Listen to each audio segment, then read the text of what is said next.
Au classement des constructeurs, Renault domine avec 106 points, suivi par la Scuderia Ferrari, 75 points, McLaren Mercedes, 59 points et 3e, Honda à 29 points, BMW Sauber en a 17, Williams. The Canadian Grand Prix is always a special date on the Formula One calendar. It's a beautiful setting, the weather is dazzling, and the track, well, it has a habit of delivering exciting races, as we've heard. This is a circuit which defies predictions. Only once in the last 6 years has the pole sitter gone on to win the race, and for the last 2 years the winner has come from outside the top 5 on the grid. Well, Renault may have annexed the front row here yesterday in qualifying thanks to a raft of aerodynamic changes on their car, but this is their bogey circuit. Both of the cars have retired here for the last 2 years, and I wonder, can they turn that around today? Certainly on the face of it, it looks like an in-house battle between Alonso and Fisichella, and it was interesting yesterday at the end of qualifying. Alonso felt the need to go out and do an extra run at the very end of the qualifying session. The track had got faster, he used up a new set of tyres to do it, but he felt a threat, the real threat, from his teammate Fisichella.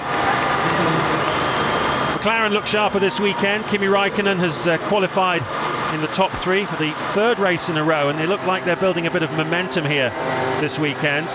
BMW Williams the subject of a great deal of controversy. That rear wing there, the whole saga of the flexi wing, continues. We've had clarifications. They have to have spaces. You can see there the thing that's holding that central vertical bit on the wing. Everybody has to put that on, but everybody trying to improve their straight line speed, and flexibility in the rear wing allows the car to travel a little bit faster in a straight line. It's a saga, I think, that's going to run for the rest of the season, because having cut 200 horsepower out of the engines with the switch from V10 down to V8, everybody just wants to go faster in a straight line, and they're coming up with some very, very clever ways of doing that.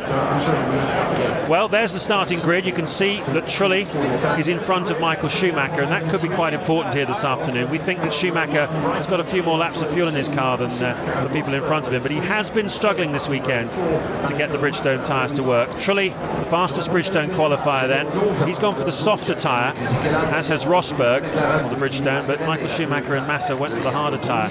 So it'll be interesting to see how they perform over the course of the season. Button there solidly back in the top 10 after the disasters of Silverstone a fortnight ago, with his teammate Barrichello as well. Villeneuve and Heidfeld were both extremely fast in free practice, but they got it wrong yesterday in qualifying, which is why they're just outside the top 10. So watch out for them this afternoon. Their pace is pretty special. And poor old David Coulthard there at the back of the grid, an engine penalty, and that drops into the back of the grid. Amazingly though, Martin, if you look at Albers and Montero, there they are. They've got 16 cars between themselves and the pace setter Alonso, and the difference between them in the qualifying lap was 2 seconds. Hey Steph, is my engine nice and cold or what? Yeah, Cosworth is looking after them quite well. They're all smiling, so must be cold enough. I'm just saying, when I come off the track and we start going over the days and I find out that Tonio's engine's 5 degrees cooler than mine again, someone's head's gonna roll. I bet he doesn't know he's broadcasting that one to the world. I bet he does. But he's talking about differences between the cooling of the cars and how the engine covers fit and the vents that are in them, and it surprises me that his mind is on that one at the moment. But I wonder if he was confusing his engine with a vodka and Red Bull or whatever he likes to drink, because there's not a lot he can do about, or anybody else can do about, the absolute temperature of that engine. Now it's all over in that respect. The cars are going to do and be what they are. But there's a man who could play a big part in today's race, Jarno Trulli, and can very much interfere with the Ferrari progress of Michael Schumacher. Schumacher will be absolutely desperate to pass him at some point in the first lap. There's young Nico Rosberg, who said you need to be a bit egotistical in this business, and I think a lot of people in the paddock would agree with that. Certainly his teammate Mark Webber well bent out of shape by being blocked by young Rosberg yesterday in qualifying. I said to David Coulthard, why don't you start in the pit lane, because there's often so much aggravation in the first couple of corners, but apparently here they don't release you from the pit lane, because the pit lane enters the track at turn 2, not turn 1. They don't release you out of the pit lane until all of the cars have cleared turn 2, so it's even more of a penalty than normal. Everyone going away then on their formation lap. Really good crowd here, knowledgeable, enthusiastic, and a crowd that still really gets the romance of Formula One, thanks to the heritage of the great Gilles Villeneuve, after whom this circuit is named.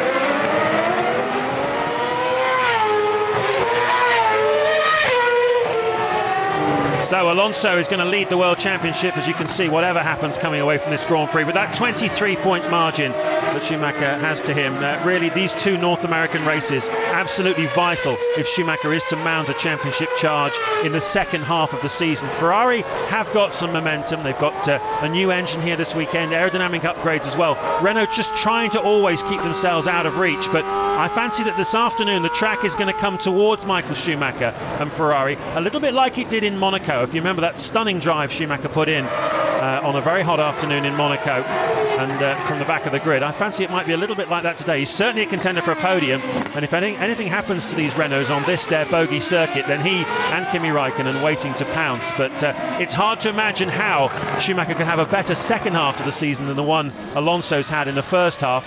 He's only dropped 6 points so far, so a good result here and Indianapolis next Sunday, and Alonso really is looking pretty much home and dry in the championship, barring any big mechanical retirements. Everybody recovering to the pit lane. Of course, if there's an aborted start, they've all got to rush straight back out there again. It's quite a drama getting all of that equipment I was showing you on the grid on and off the racetrack, but they all need to be well clear, of course. Right, you ugly lot, we need a good, clean start. We do not want this Grand Prix being extended and getting messed about by football matches later on. We need this lot to be exemplary in the way that they drive the first lap, and then we want to see some good hard action, plenty of overtaking. Well, it's certainly a track where you get a lot of events. There's lined by walls. That's one of the main reasons the driver make a mistake, unlike a lot of these new circuits where they fly off into an endless amount of runoff area. Here, you hit a wall if you make a mistake, and there are quite a few parts of this circuit where it takes a while to recover the damaged car, and really the only safe way of doing that is for the race director to deploy the safety car to slow the field down while the cranes come in and hoist the cars out of the way. For that reason, we have had 5 safety cars in the last 7 years here in Montreal. Let's hope we don't get any today. Let's have a nice clean race, as Martin says. Oh, a long gap behind Trulli there.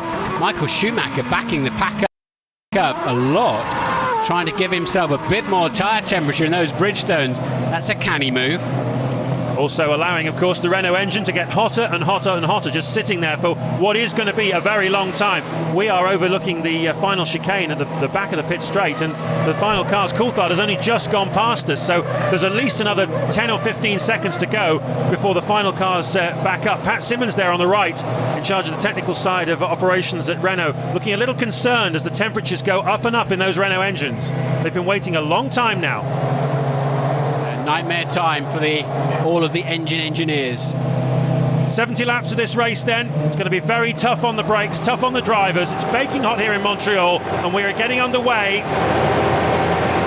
Right now, a little move there by Fisichella, possibly a jump start, and anyway he had to hit the brakes and Raikkonen jumped him. A little bit too impatient then on the getaway for Giancarlo Fisichella. Trulli is into 4th place, but Raikkonen up into 2nd. Michael Schumacher has lost a place to Rosberg, and he might lose another one to Montoya. Side by side, wheel to wheel, the 3 of them down to turn 3. Rosberg goes through, still Montoya and Schumacher are side by side. Who comes out in front? It's Montoya. Michael surely had to go along the grass, because he locked his brakes, tried to go around the outside of Montoya. So the canny move to back the pack up didn't give him any advantage, had a nightmare of a start. But I'm expecting that Fisichella might be penalised. He definitely jumped the lights. Although the car was stationary, it doesn't really matter. If you've moved before those lights, it's game over for a jump start. It was a fractional movement. Look at Raikkonen attacking Alonso at the front. Alonso leads, Raikkonen 2nd, Fisichella 3rd, Trulli 4th, Rosberg 5th. Bit of a spinner there. Who was out of the hairpin? Yeah, somebody looking as if he was turning completely the wrong way when he got hot on the brakes into the hairpin. We'll flash back to that. I wonder if Raikkonen would be close enough to have a look at Alonso into the final chicane, but he doesn't. And Nico Rosberg there jumps through the chicane. Will not be penalised for that, but he may well he may well have Montoya passing him down into turn 1, and his penalty will be taken that way, but he didn't gain or lose a position, and he's managed to keep it all together. So a hot moment for a young head, but then he collected himself nicely. But now Montoya at the inside, surely he's got the right line, and there's no point, Nico, trying to do that. There was absolutely no point, and you'd lost the corner, and now you're both out of the race. Oh, that was so unfortunate. Side by side, you could tell from Montoya. I was talking about safety cars and walls. Well, he's shaking his head. I think everybody's shaking their head at that one. Safety car standing by. I'm sure that Charlie Whiting will deploy it. That is one of the Midlands. Both of the Midlands, Montero and Albers, seem to... I don't know if they've made contact with each other. Safety car is being deployed. But the two Midlands were the cars we saw having problems at the hairpin on the opening lap. And there is Nico Rosberg. His second best performance in Formula 1 in qualifying yesterday, but certainly not his best performance on the opening laps of a Grand Prix here this afternoon. A new nose cone standing by for Juan Montoya. Yeah, Montoya obviously carried on, but let's see how much damage. His suspension would have taken quite a knock there. But Nico very much had to recognise he'd lost that corner. So under safety car conditions, Alonso leads the race.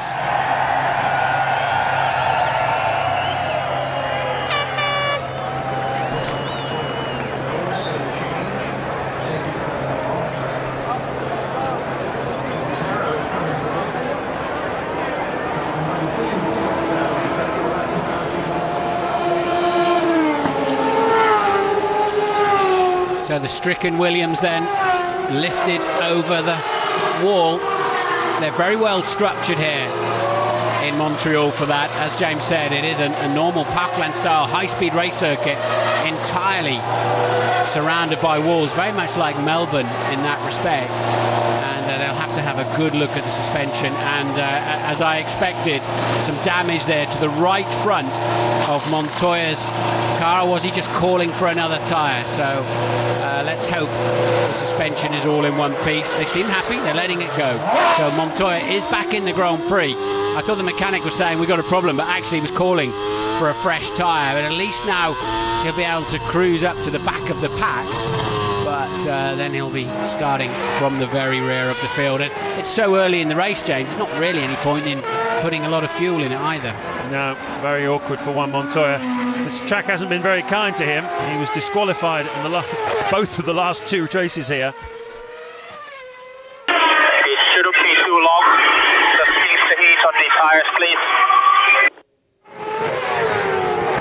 Maintain the heat in the tyres, I think is what he was saying. Bridgestone certainly need to do that to get performance. They do operate at quite a high temperature relative to the Michelins, and it's pretty important for all of the Bridgestone runners to keep the heat in the tyres. A rueful Nico Rosberg makes his way back then to the paddock. Another look at the start. That's the jump from Fisichella, no question about it. Yeah, he lost a place down into turn 1 with Raikkonen. So I just wonder if he might get away with that. No sign that he's being penalised at the moment, but they've got 20 minutes to come up with a decision on that. There he goes. I mean, he was miles out, absolutely miles. It's almost like he kind of guesstimated. Some of the drivers do guesstimate when they think the lights are going to go off, and well, Fisichella getting that horribly wrong. Well, we're being told that an incident involving car number 2 is under investigation by the stewards. The track is now clear.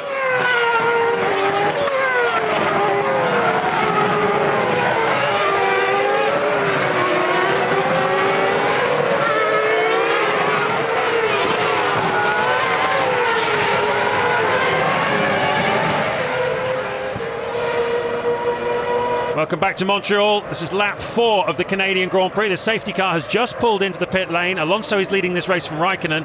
Montagna, you can see there, has just pulled off the racetrack. Montoya has come into the pits for a new nose cone. Nico Rosberg is already out of this race. He's collided with Montoya in the opening stages of this Grand Prix at a difficult place.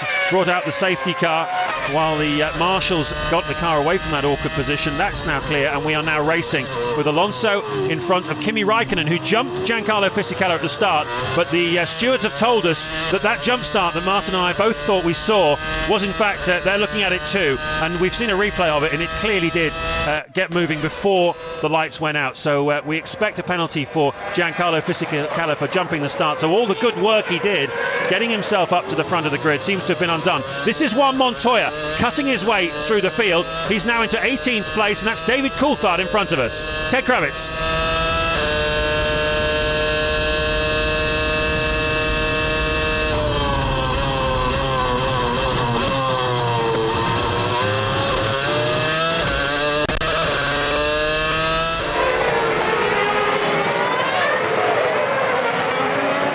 The Colombian Montoya recovering there, having pitted for a new nose and a good look around the suspension after that collision with Nico Rosberg, but there was a yellow flag waving down into turn 14 where he just overtook Coulthard. So I don't know whether he got the move clear before he got to the yellow flag zone, but it was extremely close, so we'll watch out for that. But I'm absolutely sure now that Fisichella will take a penalty. But that's working out beautifully for Michael Schumacher, because Rosberg was ahead of him, as was Montoya, and as is Fisichella. So having had a dismal start, Michael's going to find himself moving forward quite quickly, at least up to the gearbox of this Toyota of Jarno Trulli. Yeah, Michael Schumacher lost 2 places at the start to Rosberg and Juan Montoya, but they took each other out down at turn 3. He is sitting behind Jarno Trulli then, some 4.5 seconds behind race leader Fernando Alonso. Well, Montoya, we've been hearing about from Ted Kravitz about the strategy going one stop. Don't forget, here last year, Rubens Barrichello started from the pit lane and he got a podium on a one-stop strategy, so it can be done, and McLaren have done exactly the right thing for him. Let's hear now about the Midland situation. We saw the two cars getting, did they tangle with each other? We're not sure. Let's find out if they did from Louise Goodman, who's with Sporting Director of Midland, Johnny Herbert.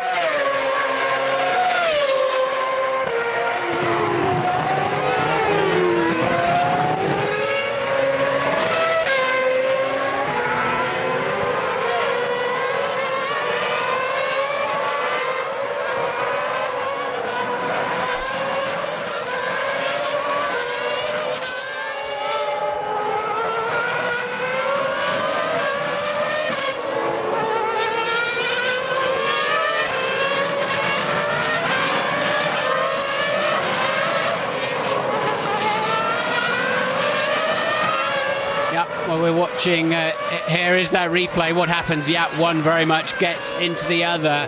The teams, as we do, watch the world feed. So on the pit wall, they're only seeing exactly what we're seeing, but clearly, and Michael Schumacher has a bit of a sneaky look, but nowhere near close enough for a pass on Jarno Trulli. He's got to get past him. They're losing 1.5 seconds a lap to the leaders, and it's exactly as we expected, that Michael's race is being compromised by Trulli's pace.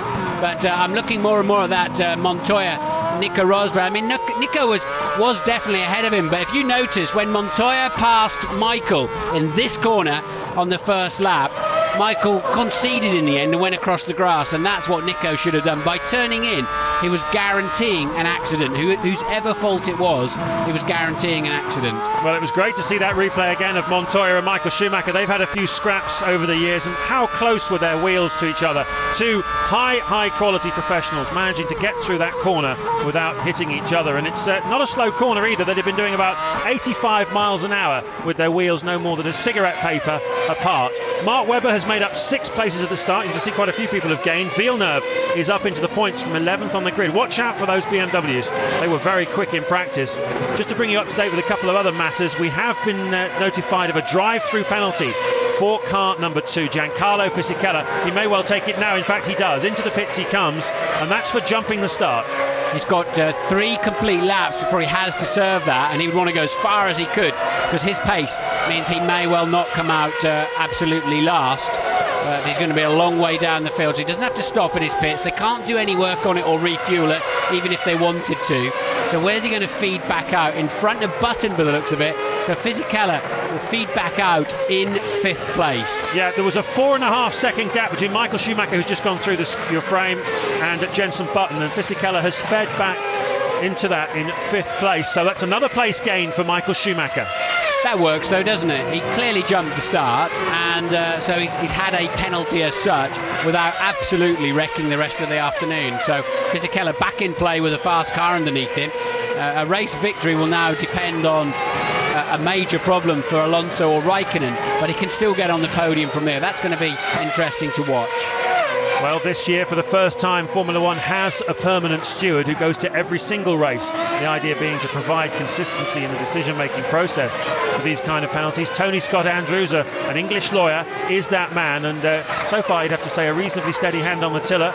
Some good decisions been made, particularly the Schumacher incident in Monaco. The punishment certainly fitted the crime for Schumacher parking out in qualifying. Alonso leading the race then. Raikkonen, the fastest man on the racetrack that last time through, though. He's not letting Alonso get away. Trulli is third. Michael Schumacher is fourth.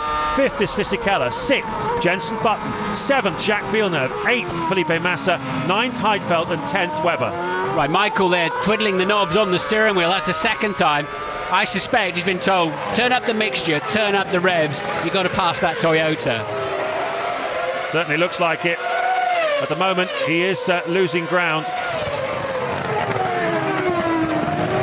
He's almost 10 seconds now behind the race leader, Fernando Alonso. Well, 70 laps of this racetrack, a murder on the brakes of these Formula One cars. There are 5 places on this circuit where they have to stop from over 175 miles an hour, and one place where they stop from over 200 miles an hour. That's into the final chicane. And when they do that, the brake discs heat up to a temperature of 950 degrees centigrade. That's one of the places here, into the hairpin. 950 degrees centigrade. And to give you some sort of idea of reference, a pizza oven runs at about 300 centigrade, and a volcano erupts at just over 1,000 degrees centigrade. So it's not much less than the temperature of an erupting volcano. And, well, it's a big ask on the brake discs to make it round 70 laps of this place. Raikkonen, a new fastest lap of the race on a 1:16.8, just shavings and fractions faster than Alonso, who continues to lead. But they've got a 9.6 second gap now back to Jarno Trulli in third place. Michael Schumacher in very close company for fourth, and that is Montoya scrabbling across, and he'll have to let Ralf Schumacher back in. If he passed Schumacher out of the chicane, he'll have to let him back pass through, and he has done, and then have another go at him. So what an eventful afternoon for both the Colombian Montoya and Coulthard. Coulthard's had a difficult weekend with all sorts of problems on the Red Bull, and then they found an engine problem very late in the morning, so he had to start from the very back, and those two struggling down there in 16th and 17th. Well, Juan Montoya knows all about trouble and strife here in Montreal. If you recall last year's race, he had a great opportunity to win it, and a safety car was deployed. McLaren brought his teammate Raikkonen, who was behind him on the racetrack at the time. They brought him in first, and it completely compromised Montoya's afternoon. He had to pit when the pit lane exit was closed. It was red light. Montoya just got the red mist and just drove straight out and completely ignored the red light, so of course was disqualified. And the year before that with Williams, he was disqualified for illegal brake ducts. So he's had a miserable time in the last couple of years here in Montreal, despite being enormously quick here. That doesn't seem to be his kind of place, and he really does need, Michael Schumacher really does need to clear the sister car of this Toyota Jarno Trulli, just as Montoya needs to clear Ralf. So poor pace for the Toyota. We'll see how much fuel they've got on. Maybe they're going quite long. What else is going on? We've got Villeneuve up in 7th place. He started 11th. I wouldn't be at all surprised he's not trying an unusual strategy this afternoon, Jacques Villeneuve. So we'll watch out for him as the race unfolds. But Raikkonen's got the gap down now to Alonso to just 0.6 of a second, and he's consistently faster around the laps, and that's the net result down at the hairpin. Yep, the two front cars right together on the racetrack. And you're right about the situation for Villeneuve. Because he qualified outside the top 10, he can specify whatever fuel load he wants to start this Grand Prix. Obviously, the top 10 runners had to carry their first stint race fuel in qualifying yesterday, so they won't want to have carried too much, whereas Villeneuve probably can go quite a few laps longer than the cars in front of him. So he is looking very good indeed, certainly with regards to the cars he's racing against this afternoon, particularly Button in 6th place. Ted Kravitz, what can you tell us?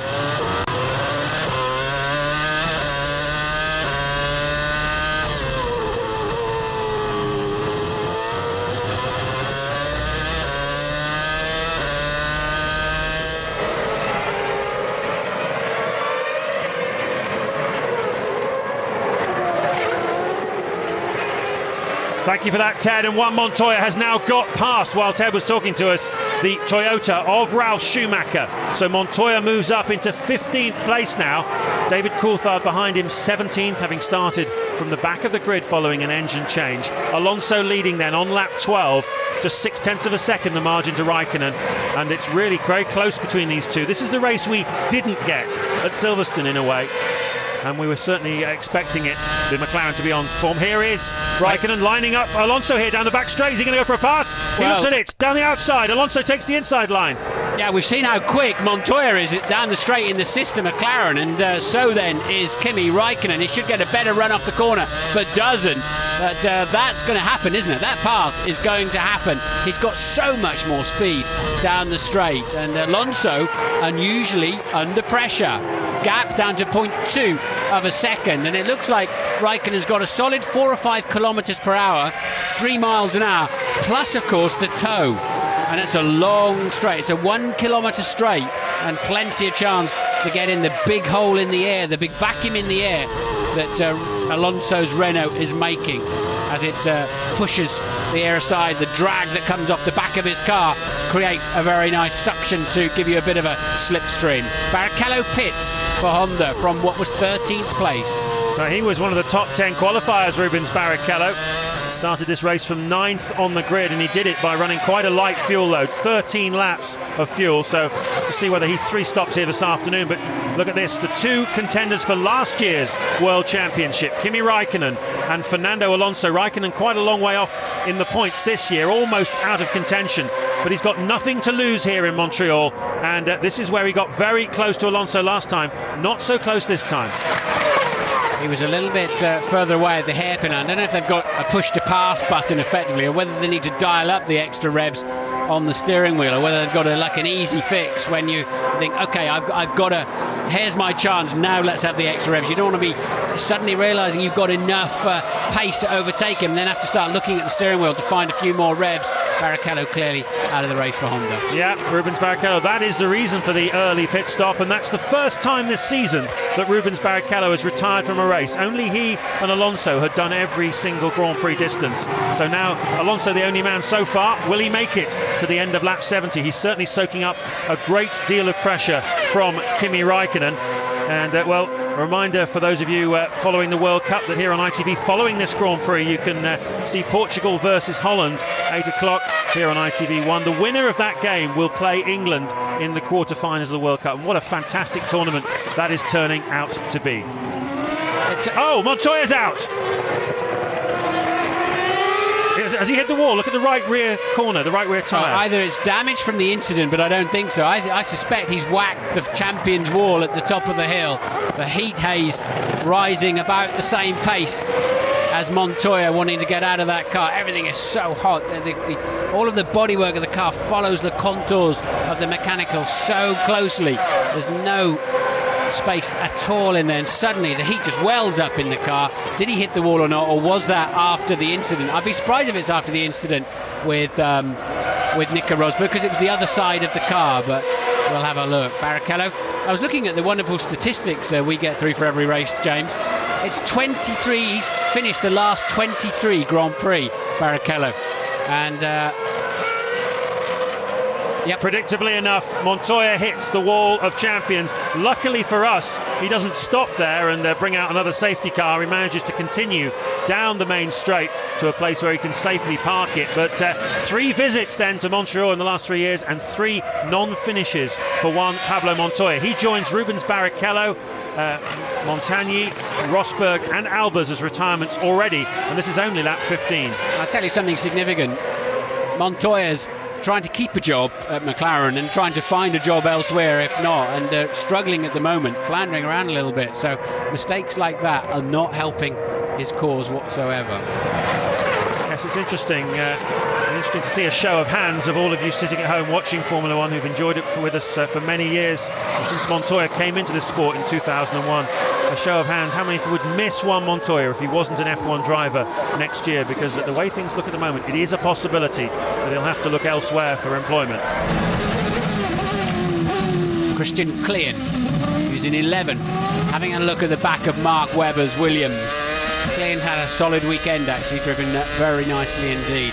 Alonso's lead back up to 0.6 of a second now, and he's beginning to put a little bit of pace into his laps. Truly's 13.6 seconds behind. Michael Schumacher still very much tucked up behind him. Webber pits then. 10th place Mark Webber, that's quite early considering he started well outside the top 10. He's trying something on the strategy possibly, or maybe he's got some problems. But, well, the pace of the two at the front is almost a second a lap, consistently faster than everybody else. There is Webber, having made that early-ish stop. 55 still to go here. Alonso and Raikkonen glued together on the racetrack at the front.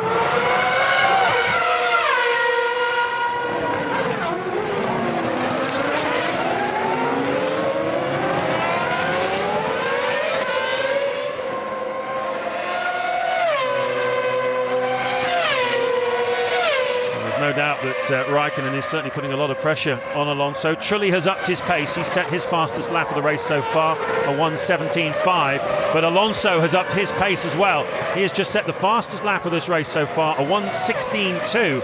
So 1.3 seconds faster than Jarno Trulli can manage. Michael Schumacher is keeping his car cool, a couple of seconds behind Jarno Trulli. He's not attempted a pass, as far as we're aware, on the Toyota for third place. He's playing the long game. He knows he's got a bit more fuel in the car than the Toyota, so he'll probably jump in the first round of pit stops. But we'd really want to see Michael Schumacher's pace after the first round of stops, if he can get clear of Trulli, to see how fast that Ferrari really can go here. As Rubens Barrichello just debriefs with Jock Clear, his race engineer at Honda.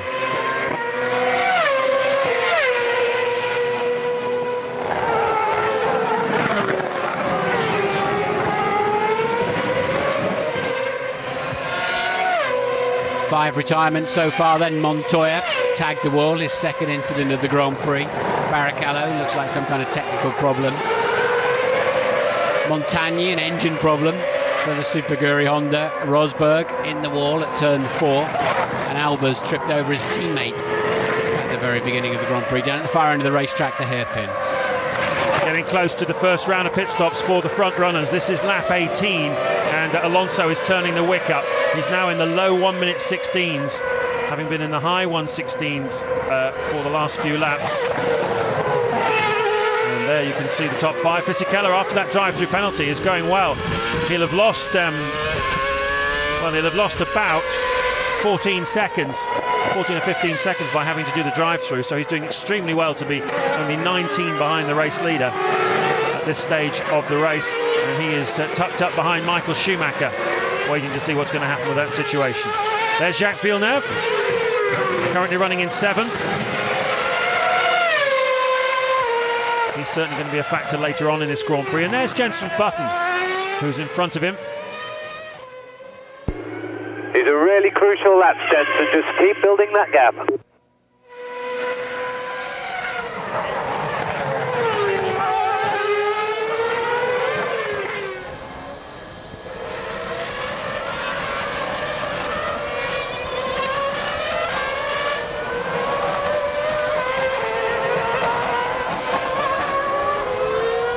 Intense pressure battle at the front of the Canadian Grand Prix. Last year's winner, Kimi Raikkonen, is second at the moment, breathing down the neck of race leader Fernando Alonso, who's attempting to win his 4th race in a row from pole position, which would be quite an achievement if he could pull it off.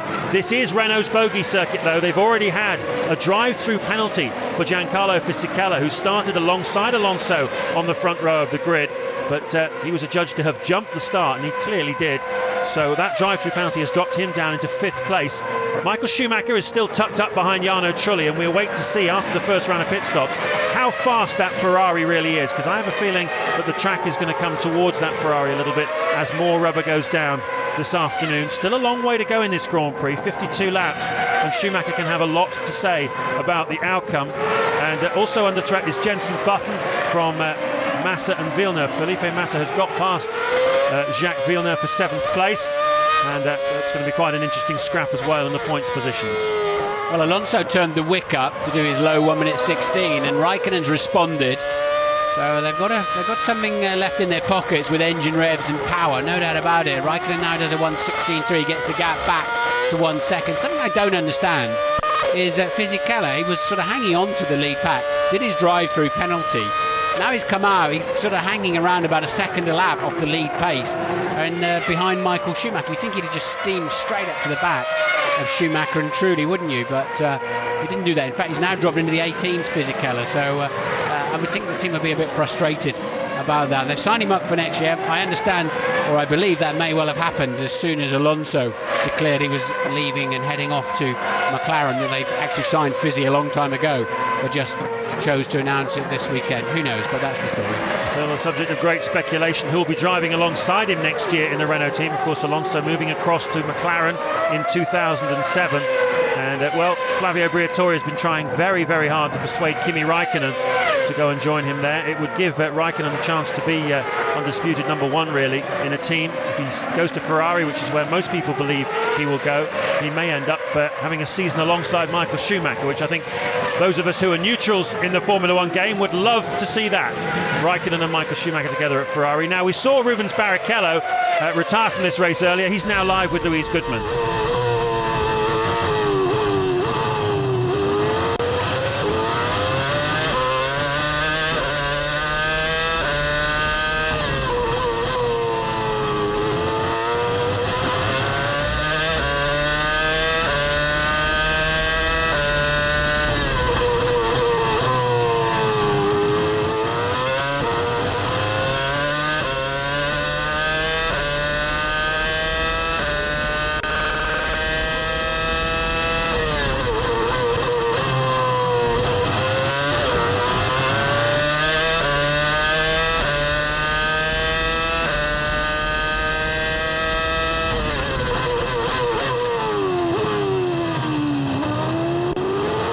Two extremely sensible things there Rubens was saying is, if it's going to blow, you know it's going to blow when you're behind the wheel. There's no point in spilling oil all over the racetrack and smoke. Remember Sato created that huge accident in Monte Carlo when he just kept going until it blew itself to bits.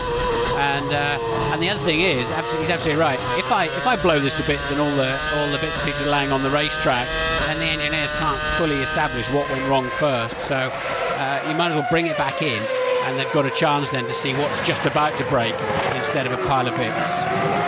So Barrichello out of the race. Teammate Jenson Button is still in 6th place. Going to come under a little bit of pressure, possibly before too long, from Felipe Massa and Jacques Villeneuve. Button's pace, he's lapping in the low 1 minute 18s at the moment, where the race leaders are lapping in the low 16s. So currently 2 seconds off the pace of the leaders, but he is down in 6th place, 12 seconds behind the car in front, which is Giancarlo Fisichella. So Honda's still got a lot of work to do on getting the race pace of this car sorted out. I suspect Ralph's on a very long first stint. I'd be inclined to pull Coulthard in, I think, if I was running that programme. And they're 22 laps into the race. They might as well pull him in now, because behind him is Webber, who's catching. And also then Liuzzi in the Toro Rosso is, mind you, Ralph's slow off that corner. Can DC do anything about it? Ralph's got the line down into turn 1, so Coulthard will have to go the long way round, and Ralph's not really fighting that too hard, although DC's gone too deep now, so he's back in front. But there's saying Liuzzi's a further half minute behind them, so they'll only lose the 1 place, and I think the pace of the Toyota is really holding David Coulthard up. Raikkonen, a new fastest lap of the race on a 1:15.8. We've got an absolute duel going on at the front. It's tremendous, and they're now 23 seconds ahead of 3rd place man Jarno Trulli. Here's Michael Schumacher, started 5th on the grid, dropped down to 7th in the opening corners when he was passed by Rosberg and Montoya, but then conveniently for him, they took each other out on the 2nd lap, and so he went back into 5th place. But the bad news for him is that he's been tucked up behind Jarno Trulli ever since then, and he cannot get past him.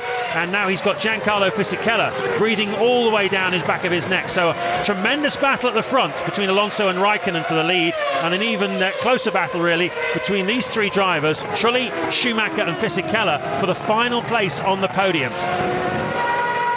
Fisichella, of course, recovering from that drive-through penalty. A lot of anger going on, I would imagine, in that cockpit. Probably kicking himself a little bit because it was his own mistake. If he can get close at the hairpin, he should have some almighty tow down the 1 kilometre back straight, because he'll have like a double effect. And Alonso then, the first man in the pits. Now we're going to see some fireworks from Kimi Raikkonen. who continues en route and takes the lead of the Grand Prix. Yeah, McLaren in the lead here in Montreal. Last year's winner, Kimi Raikkonen. And here's the race leader, previous race leader. Still very calm into his pit box though, James, not flustered at all. And it's really the most critical aspect of the pit stop timing is getting the car stopped exactly on the mark so that all the wheelmen on the guns and the fuel guys don't have to adjust their position. And it's just not worth taking that final half second and steaming into the box. But it's easy to say, but when you know you're in a straight fight with another very fast car and driver combination like Kimi Raikkonen, it's very easy to attack the pit box. But now Raikkonen needs some good sector times because Alonso will be heavy with fuel. He will. This is where Raikkonen can make the difference and get in front of Alonso by the time he makes his own second stop. Ron Dennis there, the boss of McLaren, who joined us from the pit wall at the British Grand Prix with some very interesting insights. He's masterminding the tactics for Raikkonen. He's would very much like to win a race so far this season. McLaren yet to get on the top step of the podium. Well, you saw Alonso stationary there for just over 8 seconds. That's just over 56 kilos of fuel that went into his car. Good enough for 25 laps of this race. So he will stop once again towards around about that 48 or 49. And you need just under 160 kilos of fuel to complete the race distance here in Montreal. The engine does a lot of work. It's at full throttle for a long time. And here comes Schumacher, who's got a good draft on Trulli. And finally, Schumacher goes through. What was Trulli doing? Gave up about 100 metres before the corner. Okay, Schumacher's clear then. Now he can get on with it, but he's 29 seconds behind anyway, which is effectively a pit stop. So he'll have to pull something out of the bag now. And there's Michael. Jarno goes up the inside, which is the only thing he can do. And Michael says, fine, I'll take the racing line then. And truly, it's very dirty up the inside there, but I have to say, that was a bit of a yield. Well, they were lapping in the low 1minute 18s before that happened. Let's have keep an eye on the pace of Schumacher now that he's free. Ralf Schumacher there, his brother, seems to be going quite slowly. Obviously a problem there for the Toyota, currently running in 12th place as race leader Raikkonen dives past him and into the pit lane. Now, what has he been able to do? Has he been able to do enough to leapfrog Alonso? Alonso's outlaps are pretty solid. He's a few tenths down in each, 2 or 3 tenths down in each sector, and he had about a 0.9 of a second advantage when the stops commenced. So this will be extremely tight. In fact, Alonso's going to take it, isn't it? Because something's. Oh no! The wheel is spinning up. Was that put on properly? Was that wheel on properly as he passes the other stricken McLaren of Montoya? That didn't look good, did it? No, has he got a problem? I'm not sure, but Trulli and Fisichella have pitted, so Michael Schumacher is up into second place. Ralf Schumacher's touring slowly, and here comes Alonso, an enormous speed differential there through the blind sequence of corners. The last thing you want to do coming around a blind bend is find a slow-moving Formula One car. Trulli pits, another long stop then for him. He drops down the order. He's gone down to about 9th place now.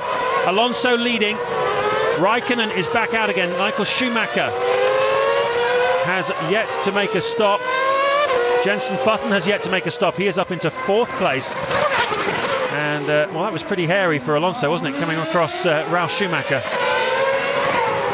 That is the top 8 then, after Raikkonen's first stop, with Schumacher yet to make his. Let's watch his pace, though. Michael Schumacher's now 16.7 that last lap. So that's the same sort of pace as the leaders can do.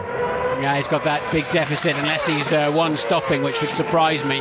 Well, the right rear wheel is still on, and Ralf then is off the racetrack, having... what surprised me is he was cruising down the back straight. That's down at the hairpin. He was cruising down the back straight, but didn't pit and continued just to cruise around the racetrack. Louise has found Nico Rosberg.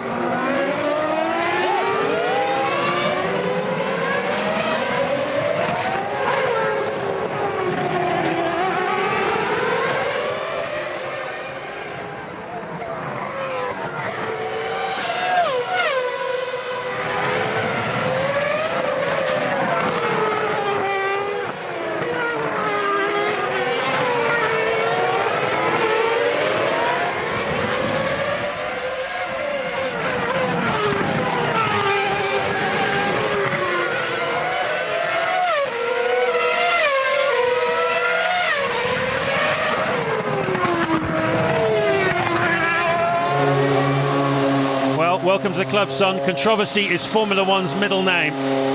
Ralf Schumacher finally makes it back to the pits. We saw while Rosberg was talking there, Massa get in front of Jenson Button. That was a pass for position and for 4th place, in fact, which is where Massa finished here last year, driving a Sauber. A heroic drive by him at the Gilles Villeneuve circuit last year. And he seems to be putting something together here as well this year. They're a long way behind the leading 3, though, almost 20 seconds behind his teammate Michael Schumacher, currently running in 3rd place. Here's Raikkonen. How much did that stop cost him? That delayed stop, the right rear wheel seemed to have a problem getting it on, and well, our own Louise Goodman took part in a pit stop at the British Grand Prix, and she felt the pressure of that, and it really is very easy to make a small mistake.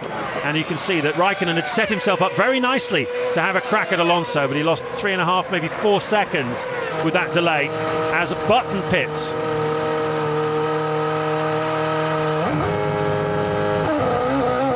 Clockwork, out he goes. Just not enough pace in this car once again on race day for Jenson Button to figure really in the battle for the podiums.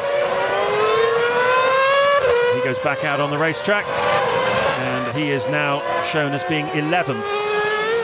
Well, Juan Montoya was the other half of that controversial accident with Nico Rosberg. He's talking now with Ted Kravitz.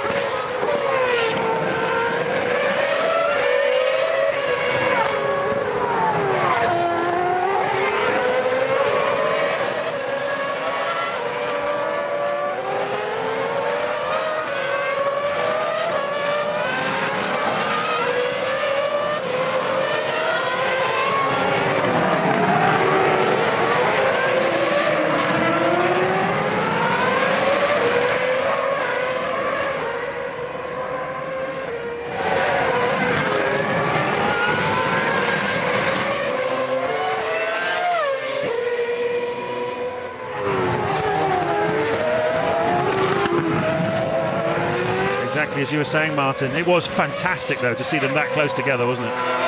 Yeah, good close racing, and it's interesting that Nico said I didn't see him there. I didn't realise he was there, which explains, I think, why he just carried on and turned in. Yeah, I'm afraid. I still think less so having seen it a few more times, but I still think, unfortunately, Nico will have to take the blame for that one as Michael Schumacher laps Ralf Schumacher, who's clearly got a problem. He's some 10 seconds per lap off the pace, and you wonder how much longer he'll persevere with that. Well, we saw a pretty hairy moment a few laps ago where Alonso came through and almost collected Ralf Schumacher through the blind corners. It's one of the things about Montreal. There are a sequence of blind bends around the back of this circuit in the walls. Oh, Schumacher touching the wall there. He's pushing very, very hard, and that was not enough to put him out, but certainly enough to give him something to think about. Well, the track is the same front and rear, so they must have both been grazing the wall there, but it was pretty square on. Michael might just get away with that, but he's now lapping faster than anybody else on the racetrack, desperately trying to regain some of those positions. He's going a long way into this race, isn't he? This is lap 30, and he's yet to make his first stop this afternoon, so he was carrying a lot of fuel yesterday in qualifying. We thought perhaps it might be 5 laps more than Alonso, but he's already gone 6 laps further in this race than the world champion, and currently he's almost 10 seconds behind him, but he still has obviously a stop to make. But if he can one stop here this afternoon, then he can play himself into contention, I think. Yeah, if Michael is one stopping, that's an unusual strategy, but he's brought himself right into play. Maybe not so much with Alonso, but he's actually quicker than Raikkonen at this stage of the Grand Prix. It will be a very long stop, you're right, and he'll have a pretty fat car when he comes back out. But if he's had that kind of pace through the early stages, James, with that level of fuel on, then Michael Schumacher, as we half suspected on the grid, had a faster car than his grid slot maybe suggested. Ralf Schumacher comes into the pits for the 3rd time then with that stricken Toyota. Not quite sure what the problem is, but it's certainly driving everyone crazy out there. And it's a second race. Drive-through penalty it is, in fact. Yeah. Drive-through penalty for speeding in the pit lane for Ralf Schumacher. Just been flashed up on the computer screen here in the commentary box, so that's the reason why Ralf goes through again. So frustrating really for Michael Schumacher. Second race in succession, Martin. He's been held up. Well, if you remember at Silverstone, it was Raikkonen who was slower than him in the early stage of the Grand Prix. He couldn't really have a crack at Alonso, And here today he's been held up by Jarno Trulli, has lost a lot of time, and it's really cost him the chance of having a run at Alonso. Let's get some more news.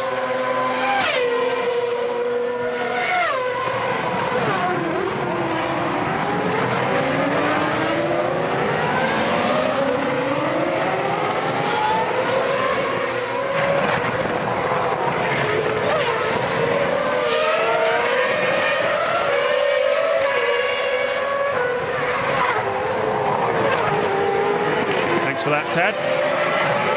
39 laps to go then as the race leader crosses the line, and we ride on board with the singer-songwriter everyone's talking about at the moment, Jacques Villeneuve, who's just releasing his first single called Would You Accept. We heard a little bit of it at the beginning of the show. And well, tomorrow at his restaurant here in Montreal he's releasing 5,000 copies of that. Target 17.0, you're doing good. Yep. Merci beaucoup, says Jacques Villeneuve to his race engineer. I thought he was going to sing for us for a moment, but Jacques turned from being a nightmare driver for the media. He's turned into one of the best guys out there. He's such a pleasure to work with, and he's so eloquent in the things that he tells us. And Jacques, I think, very much in a happy stage of his life and driving extremely well this year. Yes, of course, he got married just recently to his girlfriend Johanna. And he's in a good place, as you say. He's made this album that he recorded last November, when he wasn't quite sure whether he was going to keep his drive in Formula 1 with the BMW Sauber team. He went into a recording studio with a load of mates, laid down some tracks, and well, the results will be out shortly. As I say, the first single released tomorrow. And it's quite funny, Michael Schumacher now, who's about to make a pit stop, was asked about it yesterday, and he said, yes, he's good at singing, perhaps he should stick to that because he's better at it than he is at driving a Formula 1 car. And you can see the niggle that stretches back to the late 1990s between these two still goes on. I wonder why they fueled that. If they are stopping twice, why they fueled it so long? Because it compromised him on the grid, didn't it? And it's wrecked his afternoon, really. He lost best part of the thick end of half a minute behind Jarno Trulli. Yep. That's not a particularly long fuel, so he will be in again. And it looks like he'll get down there back in front of Trulli again, so that's quite critical for him. But that's a strange tactic and strategy. Yeah, well, they were struggling with the harder tyre. Obviously, they felt that they could marry a strategy which meant that the harder tyre would have a bit of chance to do its work. Anyway, critically for Michael Schumacher, he has rejoined in front of Jarno Trulli, and that is important. So Alonso leading this race from Raikkonen, and we've got 38 to go, approaching the halfway stage in Montreal.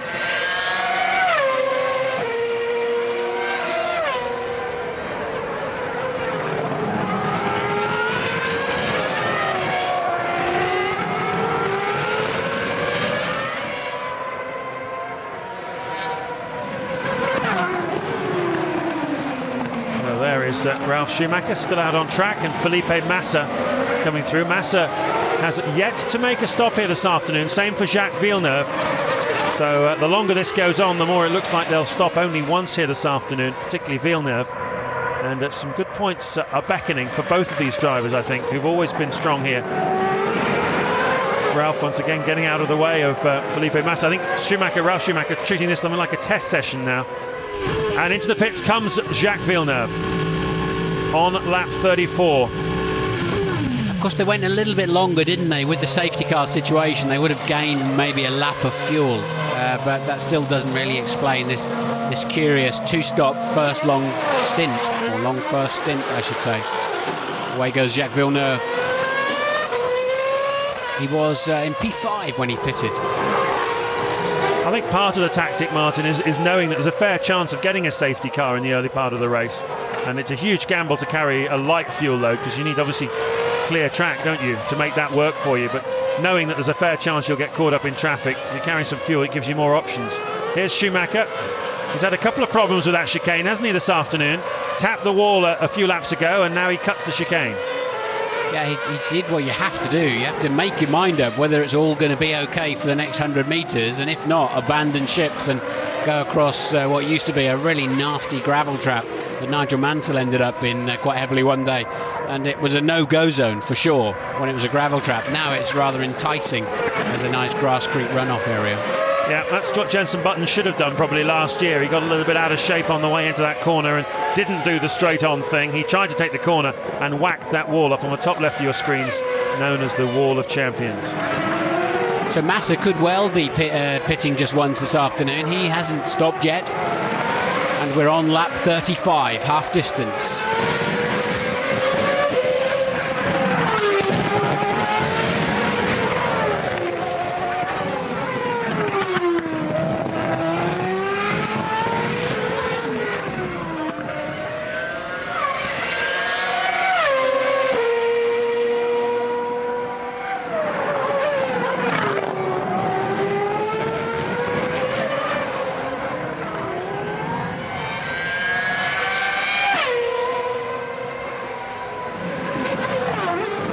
We're at the halfway stage of the Canadian Grand Prix in Montreal, in what is a really rich period of top quality sport here on ITV1. After this you can watch Portugal versus Holland in the World Cup, last 16 game at 8 o'clock. The winner of that game, of course, will play England, who won today 1-0, the David Beckham free kick against Ecuador. So that's the quarter-final game against England, the winner of Portugal-Holland. Later on, straight after this race here on ITV1. We're riding on board with the race leader, Fernando Alonso. He's just over 7 seconds ahead of his arch enemy and rival, Kimi Raikkonen, who lost time due to a problem in the McLaren team with the pit stop. There was a delay on getting his right rear corner tyre on, and that's lost him probably 4 or 5 seconds, and that's dropped him right back. Alonso is able to manage this margin now. Up to that point, it was a really high pressure encounter between these two, with Raikkonen really breathing down Alonso's neck for a lot of it. Michael Schumacher has managed to clear the cars that were holding him up in the first stint. He is now the fastest man on the racetrack in the Ferrari in the mid to high 1:16s, trying desperately to do something about the 28-second gap that he has to Fernando Alonso, and that gap was really made by getting stuck behind Jarno Trulli for the opening stint of the race. But for that, I think Schumacher would have been right there this afternoon with Alonso on pace. Ted Kravitz, what do you got for us? Yeah, and the weekend doesn't get any better for Honda, James. Jenson Button dropped down to 9th, was jumped by both BMWs, with Villeneuve and Heidfeld. And as I say that, actually Ferrari come out for Felipe Massa. So that's a symmetrical one stop for Felipe Massa, which means that his qualifying wasn't half bad, was it? It was pretty tidy. 10th on the grid then for Felipe Massa. Parlays that into a pit stop on lap 37 of this race. He's gone further than anybody else in the opening stint. Yeah, solid drive from him. Button struggling on pace, back in the 119s now. And as you say, Ted, falling down the field. But I tell you what, Kimi Raikkonen cannot relax at all. He's actually quite slow in this phase of the Grand Prix. He's in P2. Michael's 19 seconds behind him, but the kind of pace Schumacher's putting on, he'll be easily up to Raikkonen before the end of the Grand Prix. So Raikkonen really struggling. They all come out of the pit lane, don't they, and understeer horribly at that final little right-hander there to get back onto the track. They look like they're going to suspended animation there. Massa underway then. He's on a one-stopper, so he should have a pocket full of points if he's lucky enough to finish the race. I was standing down there just behind the fence on the outside of turn 2 there, watching yesterday morning in free practice, and there's quite a build-up of those bits of dust and little bits of rubber that come off the tyres, what they call marbles. I think that's part of the problem, is that the drivers come out of the pit lane into those marbles. And if you remember last year, Montoya, after his first stop, he understeered straight off the road, went up onto the grass and almost hit the wall coming out of his pit stop. Something that was going through my mind, we only caught the end of the Raikkonen thing, was whether or not they actually ever got the old tyre off in that pit stop.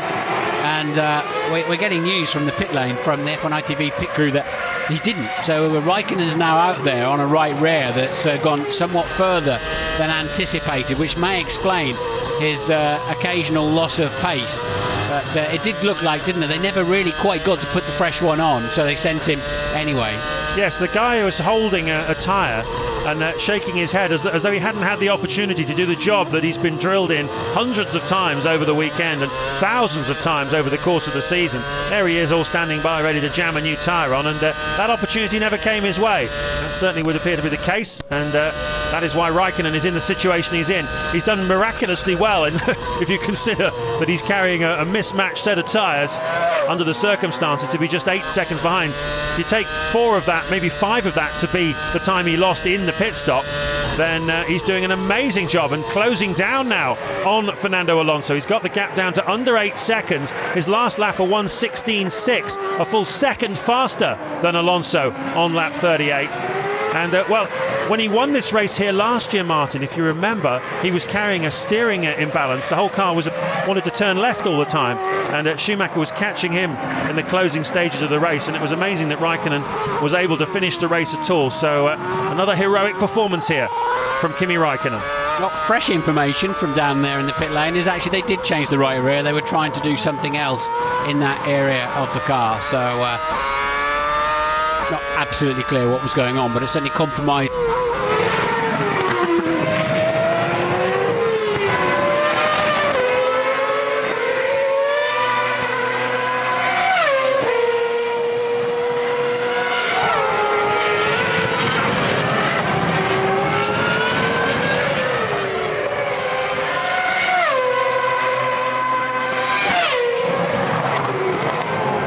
Alonso then bidding to overcome Renault's jinx at this circuit.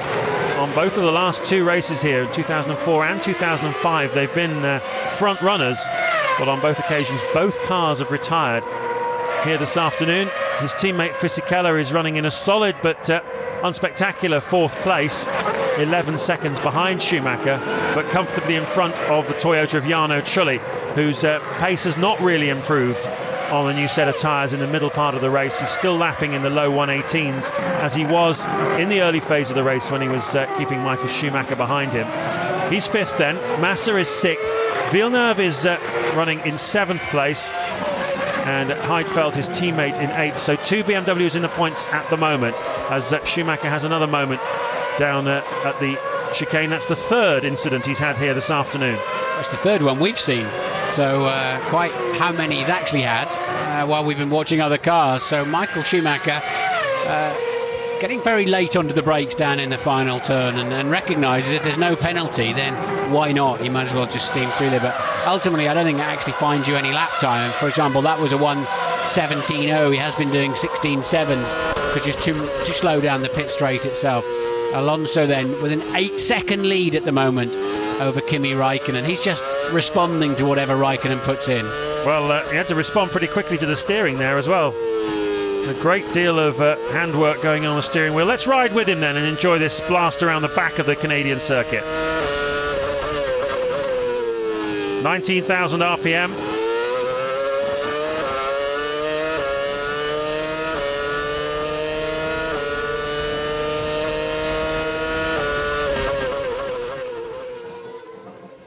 Raikkonen is stopping on lap 56, lap 56. We want to use our revs up before then, it's important now.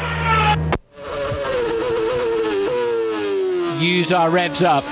He'll be allocated a certain number of revs or laps at higher revs, and he wants to maintain the cushion. So they're obviously still concerned about Raikkonen's ultimate potential to do damage to their Grand Prix victory here. So that's interesting, isn't it? They're not ready to... It looks to me it's rather more comfortable than that for Renault. Yeah, that was Rod Nelson, the race engineer of Fernando Alonso, and we've heard him a few times coming over the radio this season. It sounded like he had the cigars out, but he sounded a bit more under pressure there, didn't he? And look at this. This is what I saw before. Watch the steering wheel.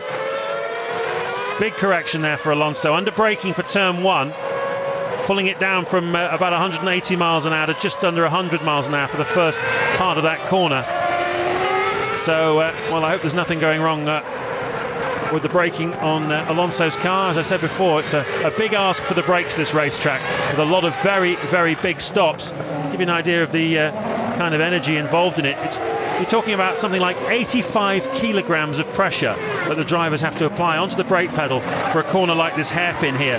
Now, a lot of these drivers don't even weigh 85 kilos, so that is a phenomenal amount of pressure to put onto the pedal, and that's just to get the car to stop. It takes about 150 meters to get a car to go from 205 miles an hour here just to 75 for this final chicane, and 4G of frontal force on the driver, so 4 times his own body weight, pushing him against the seat belts, pushing his hands against the steering wheel and his feet against the dead pedal, throwing it all his innards forward as he hits the brakes for that corner.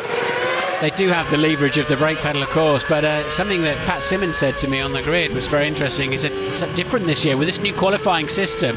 if you get through to the top 10, we've gone off and done another 15 laps or something to get the fuel credits, putting the brakes under ever more pressure than we're used to here. They can't, they then go straight into Parc Fermé, so they're not able to change those brakes. So something the team's a little bit nervous about. Ted has some further news. Yeah, we didn't see it on the cameras, Martin, but Fisichella made a major mistake 2 laps ago. He did an 18.7, and now he's just managed to get back into the zone that he was in, which is a 17.4. But he needs to be getting that job done, needs to be going into the low 17s, because he's up against Felipe Massa on that one stop. Massa may well jump him at Fisichella's second stop. Passionate Canadian fans getting behind their man Jacques Villeneuve, standing up, cheering him on, waving their hands. They love him here, through thick or thin, it doesn't matter.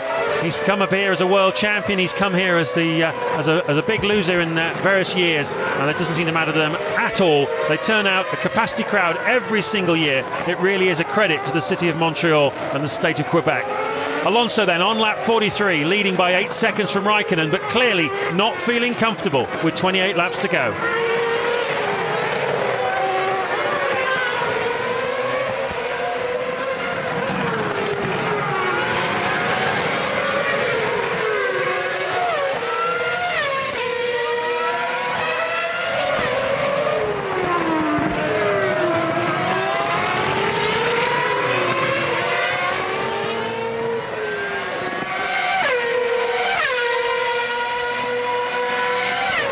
So Schumacher now dropping back a little bit, not able to maintain the pace of the front two. He's now 32 seconds behind the race leaders. I think he's thinking more in terms of podiums here this afternoon. Here's a look at, once again, that problem, Martin.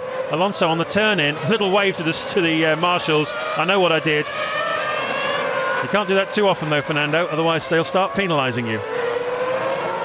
Yeah, well, we've seen a lot of drivers through there, and we've seen Michael Schumacher twice now do that, but Alonso acknowledging the judge of fact that stands there to tell whether or not a driver has gained an advantage. To a certain extent, you've always gained an advantage because you haven't gone off, you haven't got into the wall, so it can only ever, in my view, be considered as an advantage. But there you go, especially if you fend off the driver behind you by steaming in there and going straight across the runoff area, you have effectively saved losing a place, so it's an advantage. Absolutely. There's the St Lawrence River on the outside of this island, a bit like Melbourne. It's based on a park, and very green and lovely it is too. So currently in the points, Alonso, Raikkonen, Michael Schumacher, the 3 on the podium. Fisichella 4th, Trulli 5th, Massa 6th. As we take a look at Michael Schumacher trying to slow the car down for the hairpin.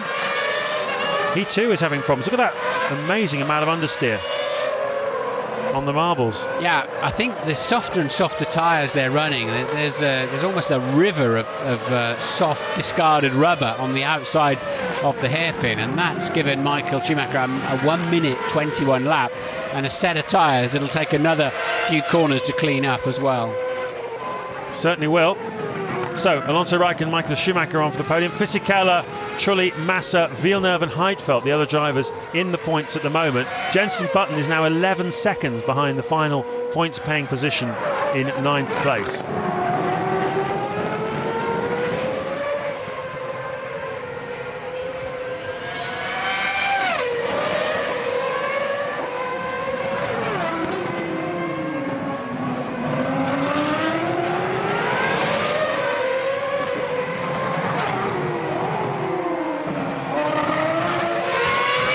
Back in Montreal, 25 laps to go here in the Canadian Grand Prix. This Ile de Notre Dame circuit, 2.7 miles long. Most of the year is a parkland. People are here walking their dogs, pushing buggies along with babies, riding their mountain bikes. Radio check this lap. You need a balance change. No balance change. Don't go twiddling with my front wings when I come into the pits is basically the story there. Does he want a balance change in terms of the front wing downforce, I'd imagine, rather than the tyre pressures as such, and truly they're saying, no, I'm happy with the car, don't do anything to it, just give me some fresh tyres and a refuel and I'll be on my way again. We're seeing a lot of inconsistency out there now. Michael Schumacher has run extremely wide down at the hairpin. There's just a mass of discarded rubber from these extremely soft tyres they're using in 2006. And as soon as the drivers are running slightly offline, they're just getting onto what looks like and feels like ball bearings, and off they go. And Raikkonen getting exactly that, and so close to T-boning one of the Toro Rossos. The drivers are beginning to struggle, a fraction offline, and they're just on the marbles. Yes, we've seen Alonso make several corrections. He's missed the apex of the final chicane and just basically straight lined it a couple of times. So has Michael Schumacher. There you saw Raikkonen having problems as well. It's going to be pretty treacherous, you know, the final 24 laps of this race. And they've also got to worry about the brakes. They can change the brake balance from the front to the rear to try and help that situation along as well. Although we have very high temperatures here on the brake discs, as you can see, that's what Martin's talking about, these little marbles, almost like gravel on the outside of that hairpin. And once you get onto that, it's like sitting on ball bearings. The car just goes straight on, as we saw with Raikkonen a moment ago and Michael Schumacher before that. So difficult times for these Grand Prix drivers. Alonso is leading. Raikkonen, after that problem at turn 1, has lost 3 seconds to him, so he's now 12 seconds behind the world champion. Michael Schumacher half a minute behind in 3rd place. Fisichella, after a drive-through penalty for jumping the start, is in 4th. Trulli is 5th. Massa is 6th, and a danger man for quite a lot of the guys in front of him, I think, because he's having a very strong afternoon. Jacques Villeneuve doing a super job. Here he is in 7th place for BMW Sauber, and Nick Heidfeld in 8th place. Whoa, who was that sailing past? Oh, it's the race leader. Clearly wasn't full position yet. Jack yielding very easily there, but he's looking for a few points again. They came off a great result in Silverstone, both cars in the points. But Alonso absolutely flying past him there, wasn't he? Astonishing. Lap 48 we're on. Raikkonen's now 12.2 seconds behind Alonso after that error. Michael Schumacher further, best part of half a minute down the road now. And Fisichella's come alive. He's just done his fastest lap of the race. So clearly, James, online there's good grip, but a half a metre offline and you're heading towards the boonies. Yeah, so that's Fisichella's fastest lap of the race on a 16.7, which is almost a second slower than the overall fastest lap of the race, Kimi Raikkonen, in the 15.8. So the early part of this Grand Prix, there was probably more speed available to the cars. It's become more treacherous and more difficult as the race has gone on, and that's bad news for Michael Schumacher, who was hoping that the track would come to him in the Ferrari. This is Jacques Villeneuve now, crawling all over the back of Felipe Massa in the second Ferrari. Let's enjoy this with Jacques. So you can see Alonso's just scarping at the front. He's gone. That's the race leading pace. But this is all about 6th and 7th. And Massa's looking good if he is one stopping. He could surprise a lot of people at the end of this Grand Prix. Villeneuve just ahead of Heidfeld then. Button remains P9 and out of the points. And not that far behind Button is Klein in 10th. And Coulthard, who's also one stopping, cruising nicely up to the back of the point scoring position. So quietly doing a solid job this afternoon is Coulthard. He certainly is. He's closing in on Jenson Button, his fellow countryman, who's currently in 9th place. Honda don't seem to have the pace here this weekend, and that'll be a concern for Shuei Nakamoto, who's taken over as the top technical man in the Honda team. He's a former motorcycle guy. He's been affiliated to the Formula 1 team for a while, but Jeffrey Willis, the technical director, has been basically had a man put above him, and at the moment we're not sure whether we're going to see Jeff Willis again ever in a Honda shirt. He's reflecting on his future. I don't know if he's even watching this Grand Prix back home with us on ITV with his wife Francesca, but if you are, Jeff, keep your chin up, mate. Alonso still pounding the 16.8s in now. Ralph's got to let him go. That's the only sensible thing to do. Ralph's not in this Grand Prix. He's 15th and struggling. So quite quickly, and no doubt with the help of a radio call, getting out of the way of Jarno Trulli's teammate, recovering to the track. As I said, the pit lane feeds you unusually into the exit of turn 2 here. Nowhere else in the world do we get that kind of strange layout. So Heidfeld behind teammate Jacques Villeneuve once again. It's been such a strong season for Villeneuve. Heidfeld, who was did a fantastic job last year, and Villeneuve this year has really been putting him in the shade recently. And Heidfeld behind him on the racetrack, but definitely advantage Villeneuve at the moment as Renault get ready to welcome one of their cars. First time round it was Alonso who was the first to pit of the two Renaults, and here it is he again, the race leader, for his second and final stop here this afternoon. He needs another nice calm one here. Let's see how the Renault boys go to work. Some drama going on out on the track. Clearly the yellows are out, although that sign has now gone away at the top of your screen from showing yellow.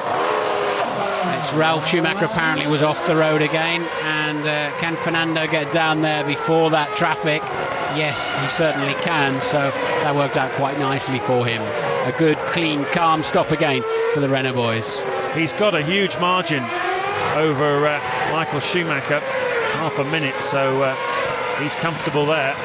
Schumacher's pace at this stage of the Grand Prix a little bit erratic. That last lap a mid 117. He's not, and in fact he's just gone through again in a low 118, so pace dropping off a little bit for Schumacher. Okay, what's going here? It's Ralf Schumacher.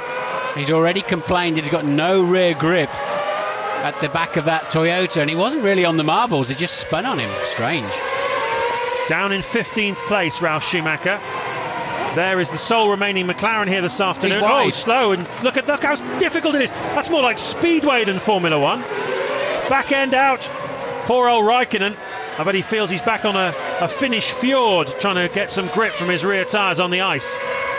Well, there'll not be too much overtaking going on down there. It's very much, there's barely a car width now, is there, of space.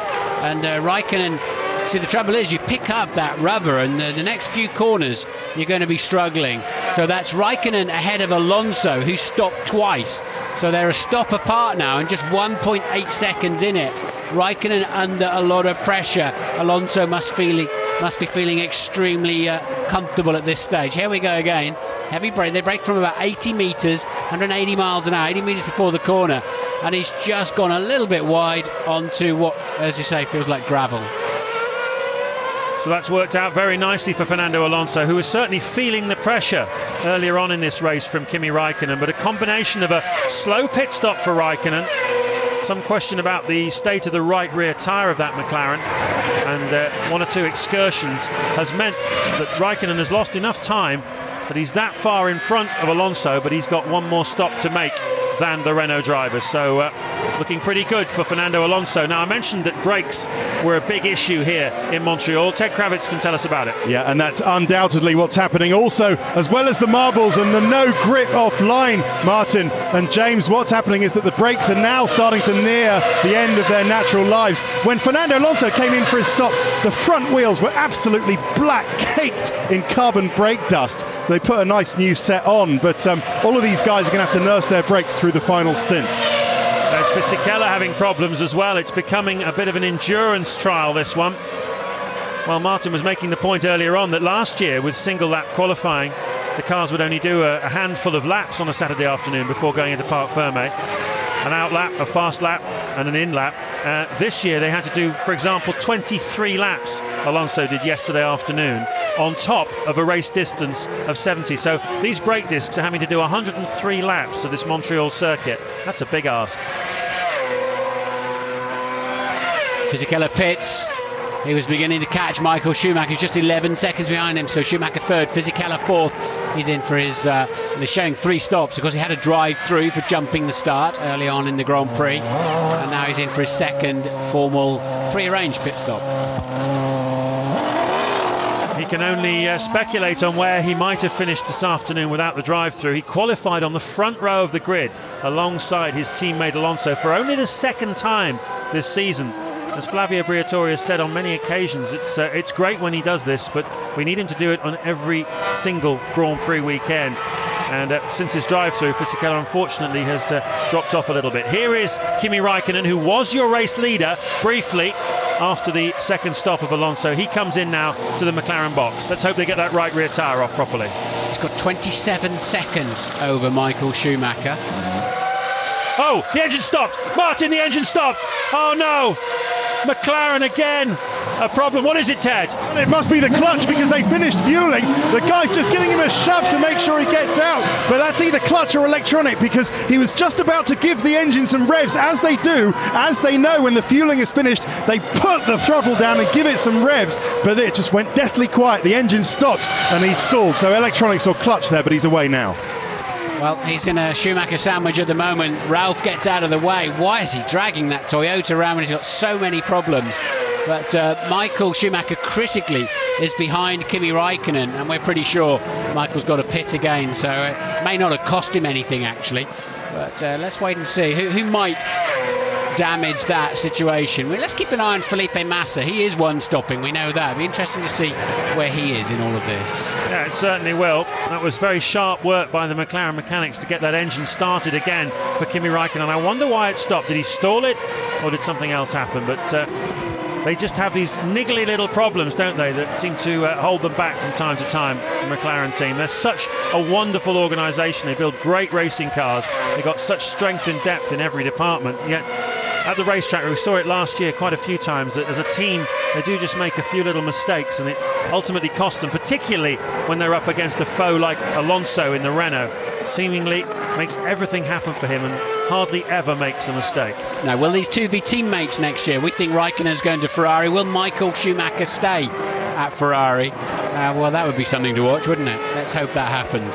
If I was Michael, if we're right and Kimi's going there, if I was Michael, I'd stay on and see how far I get. I mean, his work rate will be massive, much higher than Kimi's. He knows the team very intimately and exactly who does what around there. And I just fancy Michael might look okay against Kimi Raikkonen. I'd love to see that happen. So would I. 16 laps to go here in the Canadian Grand Prix. The world champion Fernando Alonso bidding to win his 4th race in a row from pole position. He's had to sweat for it in the early stages. Does he have to sweat anymore as Villeneuve, I beg your pardon, Heidfeld comes in the BMW Sauber for his second stop of the afternoon from 7th place.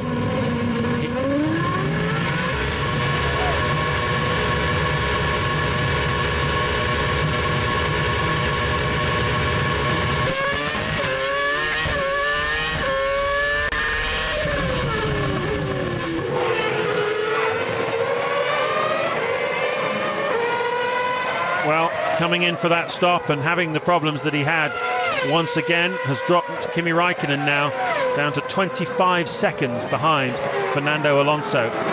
It's amazing how quickly the time mounts up when things start going wrong for you. At the moment, you'd have to say Michael Schumacher is crawling all over the back of him, but that is because Raikkonen has got fuel to go to the finish, and Schumacher has one more stop to make, so his car is light at this point.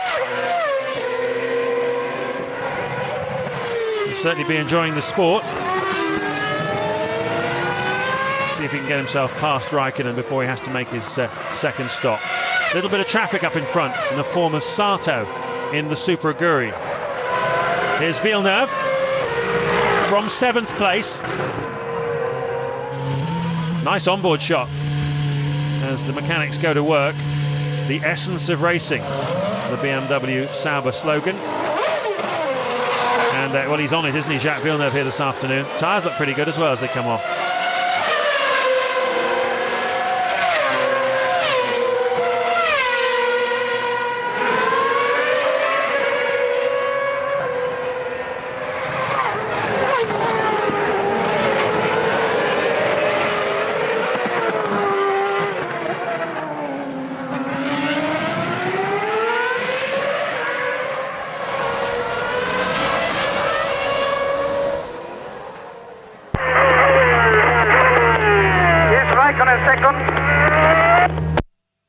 Yep, Raikkonen is second. He's just in front of Michael. They should finish 38, 40 seconds behind you now. So it's Alonso, Raikkonen, Michael.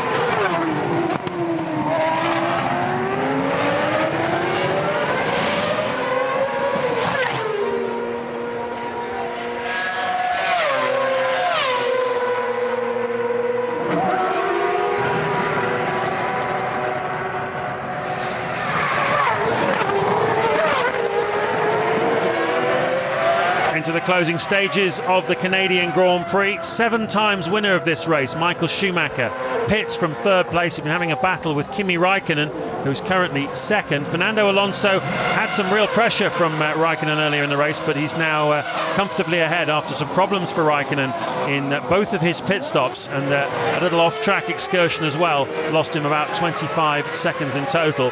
Schumacher will come back out on track and feed in. Where will he feed in?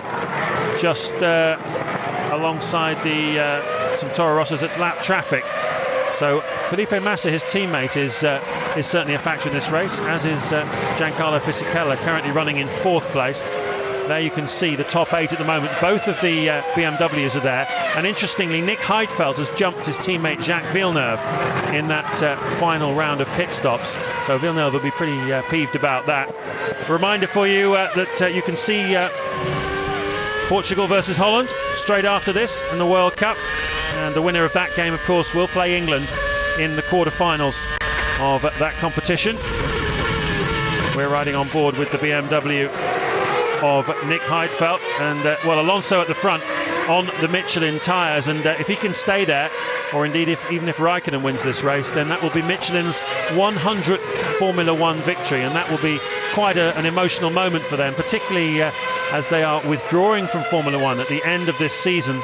And it was announced this weekend that they have not put in a tender to be the single tyre supplier in Formula One when the whole sport reinvents itself in 2008. So unfortunately, we've only got 9 more races with Michelin's company in Formula One. A great company, have done a lot for the sport, and if they can hold on here, they'll get their 100th Grand Prix victory.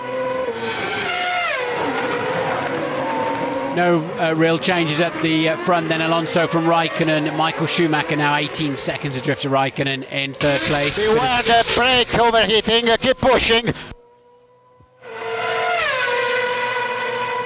Did he say there was one brake overheating, keep pushing or something? But they're obviously monitoring that on the telemetry back in the pits. Jacques being told to, if he's got brake problems, then ignore them.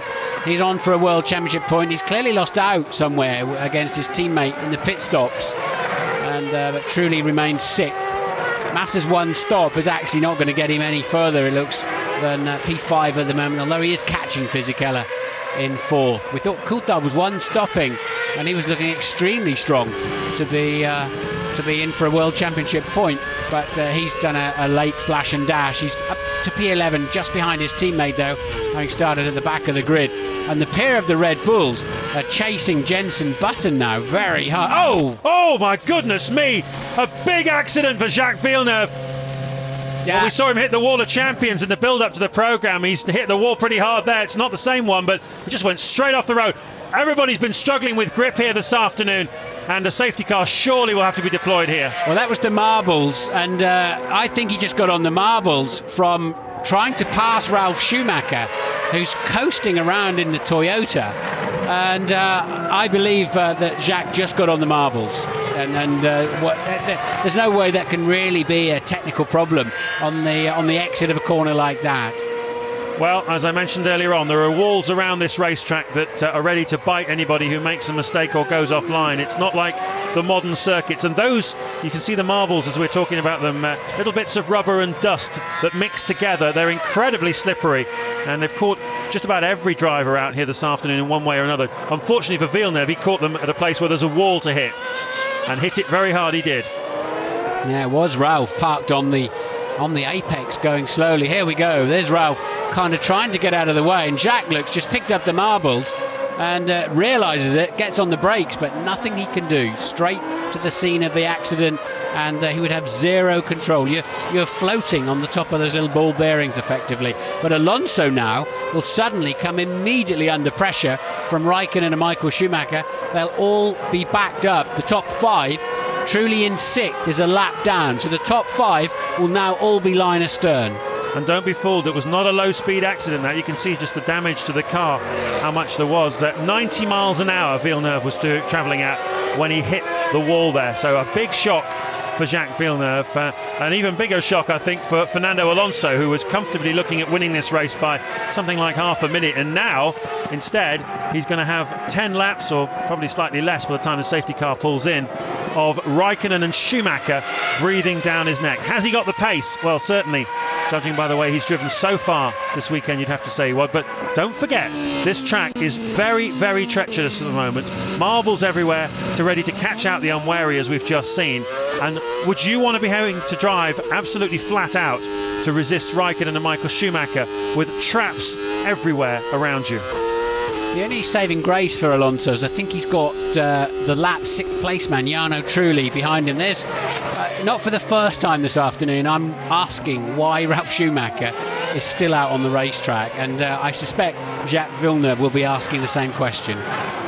Yeah, he's been off, he's been in the pits, he's had a drive-through penalty, he's had it all really, Ralf Schumacher, everything except enough speed to be a contender. And well, it's one thing to be out there, it's another thing to catch out a driver like Villeneuve and take away points. He has to let you through. Good, have to go on the dirty bit. That is really, really unfortunate. Do you see just before he hit the wall, look at the bits on the tyres. That's why he had no grip. Yeah, I think I'd have been inclined to take my hands off the steering wheel with that one. That was a nasty accident, and the track is not really designed there for a car to go head first into the wall. It's an unusual incident, that not something you definitely you wouldn't be calculating that one if you were working out where to put extra tyres and softer parts to hit. Well, funnily enough, this was the race, the Canadian Grand Prix many years ago, where we first saw a safety car in Formula One, and in fact finished, I believe one of the races here actually finished under a safety car a few years ago after an accident in the closing laps. I don't think this one's going to finish under the safety car. I think hopefully we'll get a little bit of racing, and when we do, the good news for Alonso is that he has Jarno Trulli there, you can see, and Nick Heidfeld between himself and the danger man Kimi Raikkonen.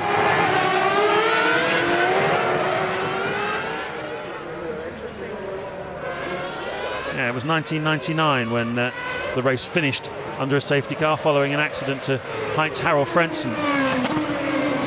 But as I say, with 9 laps to go and only a modest amount of debris to clear up.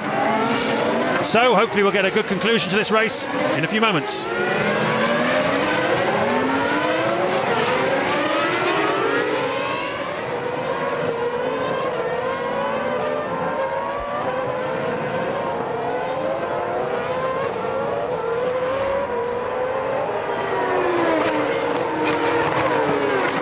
It's always eventful here in Montreal because of these walls around the track, and now we're going to have hopefully an exciting conclusion. On the Ferrari behind. When the race restarts, am I getting blue flags for the Ferrari? Yes, you will. Yes, you will. Do not use first gear. Do not use first gear. So Coulthard then clearly carrying some kind of gremlin in the box, and he's being told not to use first down to the hairpins. And when you look at it, Alonso's got 2 or 3 cars. He's got a BMW too between himself and his main competitors. And he's getting there, Ron, we're going to get you, we're going to get you.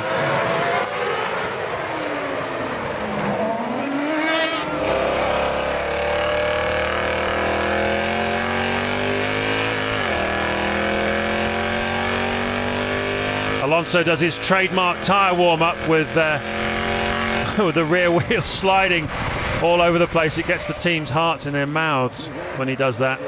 But it's terribly important from a restart to get temperature into the tyres, and that's why they do it. Yeah, Michael's got a lot of traffic, and Coulthard asking, am I going to get blue flags on the restart? The answer is yes, you will, because Michael's going to lap you. So Coulthard then fancying overtaking a few people, of course, because he is now only a fractions of a second away. The car is in this lap. From remember, Button will not be good on the restart, so have a go at him as soon as you can. Quite why they think Button won't be good on the restart, I don't know, but that was a message to Christian Klein. But so Coulthard's going to get the blue flag because he's got Michael Schumacher behind him, but Klein can have a go at Button. There's some points at stake here. Yep, 8th place at the moment, Jenson Button, as down the back straight comes the race leader, Fernando Alonso. What a wonderful restart he's had. He's completely left Trulli napping. And there's Raikkonen going to come through in 4th place. You can't overtake until he's crossed the start-finish line, remember. Through they go then. Alonso leads with just 7 laps to go here in Montreal. Raikkonen is second.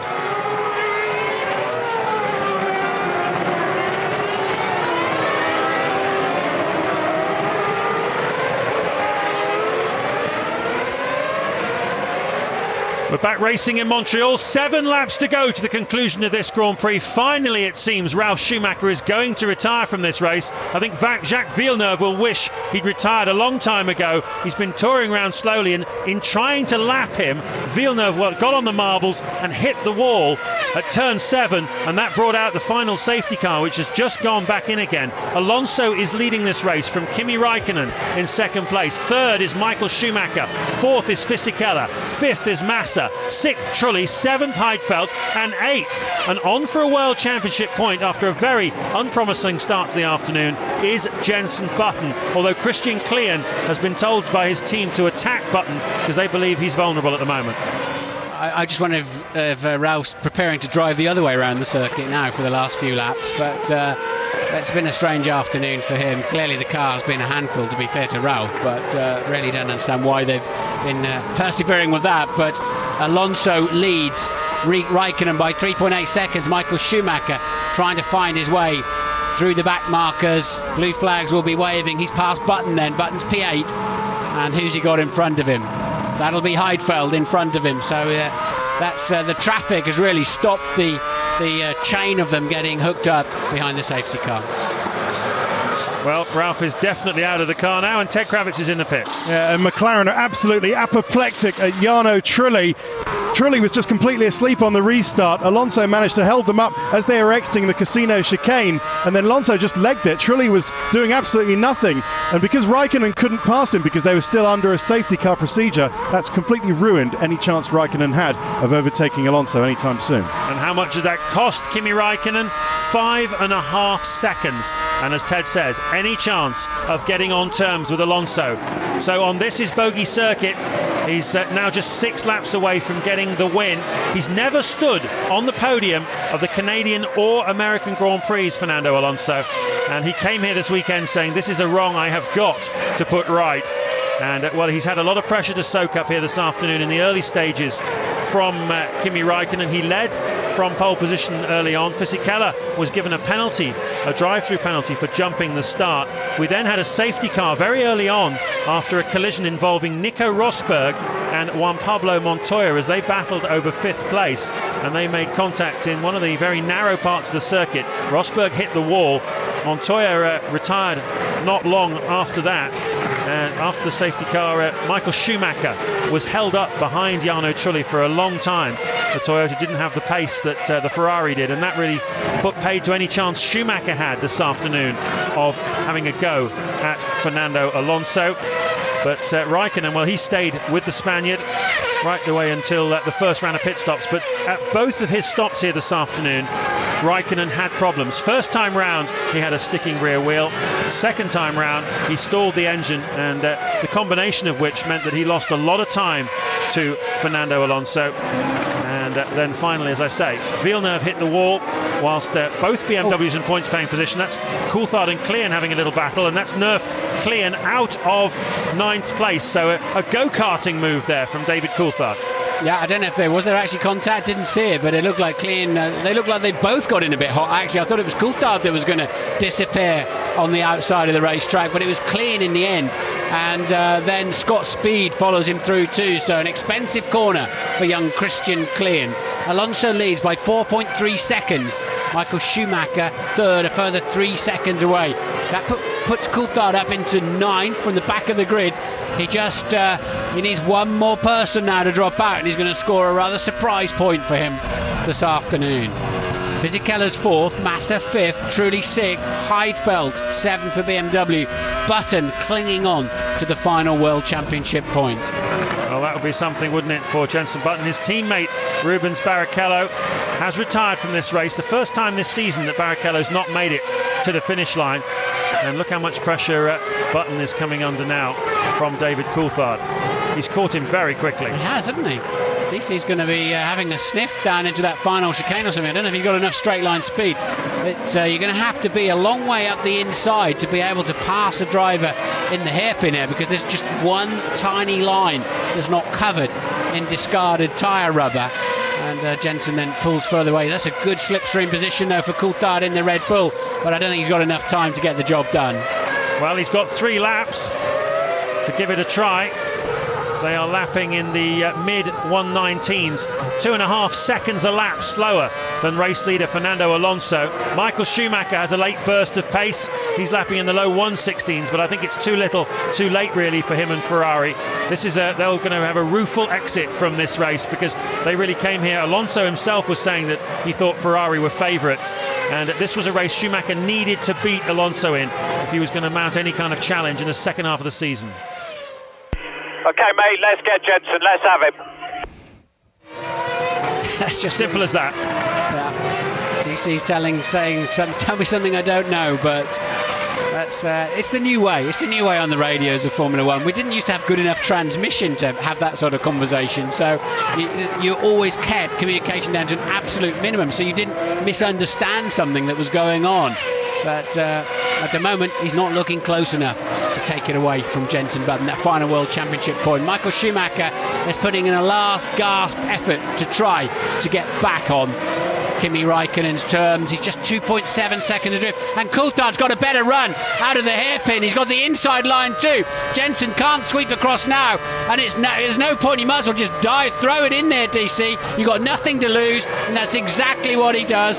Jensen then will have to be very slow on the exit, so beautifully done for Coulthard to take a point, and that was all about Jensen getting a little bit wild and ragged on the exit of the hairpin. An absolutely textbook move from David Coulthard, and well, it's only about a single World Championship point, but they're taking it as seriously as if it was for a race victory, and what a wonderful move by David Coulthard in the Red Bull. Of course, a podium in Monaco a couple of races ago. His only other points finish was a single point in the Australian Grand Prix earlier in the season. So this will be his 3rd points finish of the season, and one of his most hard fought. Remember, Coulthard started this race from the back of the grid after taking an engine penalty for having to change an engine. So an amazing recovery by David Coulthard, just showing what quality he still has at 35 and why Red Bull are so keen to retain him for next year. Get a load of this though, James. Michael Schumacher 1:15.9. He's now just 1.8 seconds behind Kimi Raikkonen, but not enough laps to get the job done, is there? Hang on, he's in front of him. Where's Raikkonen? Raikkonen's behind him. Michael Schumacher goes through in 2nd place, and Raikkonen is in 3rd place. He had a 1:20 lap. Schumacher had a 1:16 lap, so somewhere out the back. Here Let's see it if we is. can see. Oh no, it's at the hairpin again. Yeah, Raikkonen's got on the marbles, and Michael says, I'll have a bit of that, thank you, I'm off. So Raikkonen then back into 3rd place. Well, previously here, the great hazard was the wall of champions. Now it seems it's the hairpin of champions that's catching people out, getting on the marbles, getting on the loose stuff, losing grip, and critically for Raikkonen, losing a place. That's important for Schumacher. It means that Alonso's only going to add 2 points to his 23-point margin over him. So in Indianapolis, if he can do something, then it might still give him a chance in the second half of the season. We've got a car stopped. It must be Takuma Sato, I believe, stopped in the wall. So the run down the straight for the final time, and this is to get the monkey off his and Renault's back. They've come here 2 years in a row, they've been competitive. 2 years in a row, they have retired. And for the first time, Fernando Alonso is not only going to step onto the podium here in Montreal, he's going to step onto the top of the podium. He has his 4th straight win from pole position. Fernando Alonso wins. 2nd, Michael Schumacher. 3rd, Kimi Raikkonen. 4th is going to be Giancarlo Fisichella. And David Coulthard is going to get that final point. There he goes across the line. Button goes across a enormously disappointed 9th, I'm sure, with Scott Speed breathing down his neck in the Toro Rosso. Just 0.4 of a second behind at the end. Well, what an eventful Canadian Grand Prix. 2 safety car periods. And this man once again had to soak up a fair bit of pressure, but really he always had an answer, didn't he, Martin? He did, he had it under control, although Michael Schumacher was pacey at certain points of the race, and you have to say, had he not have been held up by Jarno Trulli early on, Michael Schumacher would have been a major factor in this Grand Prix. And you still got to question that sort of odd qualifying 2-stop but a very long first stint that ended up putting behind them. Lovely one, mate. Abbiamo vinto anche qua, bravissimo, molto bravo. He had all the bases. He went a little bit wide, Michael got past him. What happened to Raikkonen, he says. Exactly. Well, indeed. What indeed? Well, a lot happened to Raikkonen. Problems in the pit stops and then problems on the racetrack as well. This is Tonio Liuzzi, just looking at in a slow-mo. And that's Sato hitting the wall in the background, so that's why he was parked up there. Yeah, well, we used to hit the wall a lot out there, but sort of stopped doing that. But it's unusual to see a Formula 1 car in there this last sort of few years. But it used to be a place where we often ran wide into the wall. Well, if you're as passionate about Formula 1 as Martin and I and the rest of the F1 ITV team, then make your voice heard. There's another FIA AMD spectator survey taking place. We need to hear your views on Formula 1, what you think of the cars, the rules, the racing at the moment, and the general show. Log on to www.fia.com and make your voice heard. Here in Canada, the Canadian Grand Prix has been won by Fernando Alonso ahead of Michael Schumacher and Kimi Raikkonen. My driver of the day is David Coulthard from the back of the grid after an engine change, finishing in 8th place. But it's not about me, it's about you. Who's your driver of the day? It's about both of us. Yeah, Coulthard did a spectacular job, and I love those overtakes. But I don't know. I think for me today, the man who did a great job was Michael Schumacher in the Ferrari, and I think the pace he had and the way he handled certain situations, I'll probably give it equally actually. Michael Schumacher, David Coulthard, the 2 oldest guys on the grid. Now maybe that's interesting. On a tricky track like this, experience paid off, didn't it? But certainly I thoroughly enjoyed those overtakes from DC. We all did. This is the corner that caught them all out. This is where the marbles were. And there is Raikkonen losing that 2nd place to Michael Schumacher, critically right at the very end of this Grand Prix.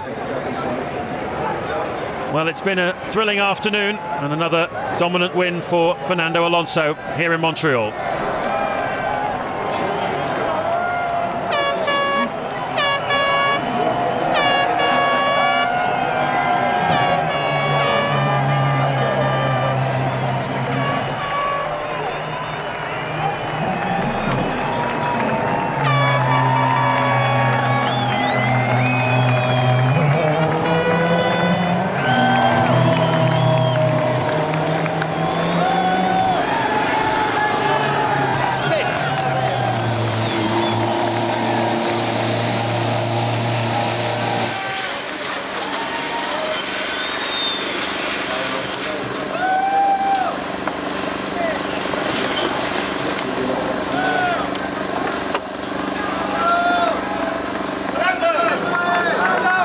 Alonso celebrates, and well he might. His first win in Canada, his 4th straight victory from pole position. Another ludicrous celebration, and critically for him, 14th career victory, and that moves him now into clear 2nd place of the current drivers. He was level with David Coulthard going into this race on 13 wins. Now he's 1 ahead. He's the 2nd most successful driver in Formula 1 currently, after Michael Schumacher.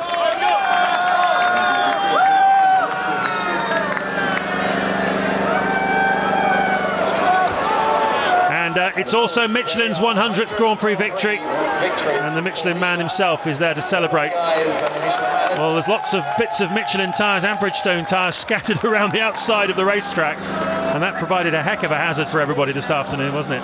To use a golfing metaphor, it's like the sand traps at the Open, really, isn't it? Yes, they've just been going softer and softer on the construction, and particularly the compound, and that's... They're tyres apparently that are even softer than the qualifiers we used to have that were good for about 5 miles. Now they're doing 200 miles in a race with 3 sets of them, so sort of 60-70 miles a set. But they're just peeling off. The surface of the tyres just being discarded. The grip that the cars have just means that the surface of the tyre has gone away, and obviously it just gets discarded slightly off the racing line and just starts edging its way back onto the racing line. And this man, Kimi Raikkonen, very much found that out to his cost. They'll be suitably unhappy with that. He should have had P2 today. Yeah, he'll be gutted, won't he? I think his face says it all. Look at the body language between him and Alonso. There was a point towards the end of the first stint where McLaren must have thought they got this race under control. Ron was looking very comfortable up there on the pit wall, and it all fell apart, really from that dodgy right rear wheel problem. Yeah, first pit stop was the problem for Raikkonen. Second one was also a big problem. And then the marbles turned out to be an even bigger problem at the end, losing him that place to Schumacher.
First time he stood up there, he celebrates Michelin's 100, a handshake from Michael Schumacher, and scarily, I was talking, Martin, to Bob Bell, the technical director of the Renault team, and he said we haven't seen the best of Fernando Alonso. He says he'll mature over the next few years, and he's nowhere near his peak yet as a Grand Prix driver.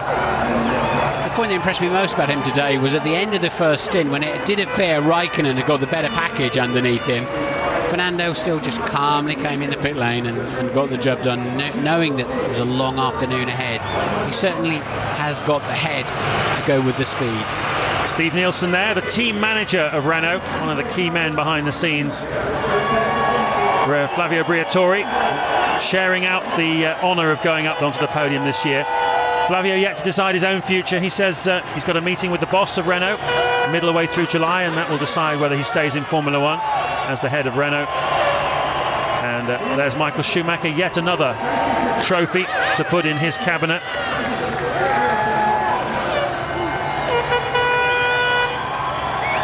That's his 148th podium.